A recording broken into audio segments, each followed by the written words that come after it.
Hello, this is Brenda Green, and I'd like to welcome you back to Living in the Go. I want to talk to you now about having that difficult conversation with your parents about, da-da, their money.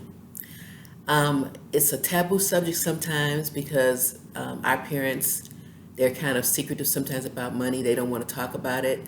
They certainly don't want to talk about their future and what's happening to them because they might not be ready to face it. But you got to have those conversations, and it's better to start slowly and build up to learn more about what their situations are so that you can be helpful for them. Because the reality is, we're all going to go. And when we do, we want to make sure that the best things happen for our loved ones.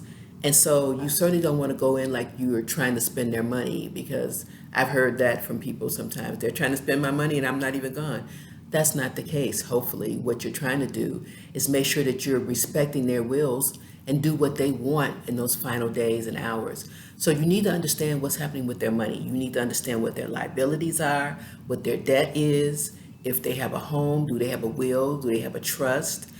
Also, you just want to make sure that they have life insurance, because if they don't, you might want to pick up a small policy for your parents, because in the end, we're all going to go and somebody's got to pay for it. And so, better to have that insurance policy in place.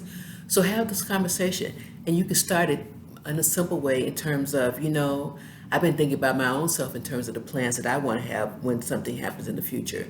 What are your plans? Would you mind sharing those with me? I just want to make sure that I'm respectful for you and your wishes when it's your time to go. If you put it that way, they may be more willing to have that conversation, because ultimately it can be so messy if you don't have those things in place. I have had several people that I've worked with who they didn't know what their parents had.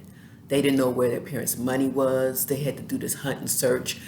Their parents had money in different banks all over the town, and just tracking it down was a nightmare. And then finding those accounts and they weren't on them as beneficiaries. So trying to figure out how to put that money in probate, getting a lawyer, so they could finally get those funds. Or their parents got ill and they had to pay their bills because they didn't have power of attorney. It was more challenging. So those are the conversations that you need to have. It's not like you're being nosy, but you want to have those conversations with your parents as they get older, because somebody's going to have to handle it. They won't be in the position to do that if they get ill or if they die, so it's going to have to be you. And so you want to reach out to them and implore them that you don't want to be a burden. And in turn, you want to make sure that everybody knows what's happening and they're comfortable. And that's specifically for your parents. So I hope that was helpful. Thanks, and have a great day.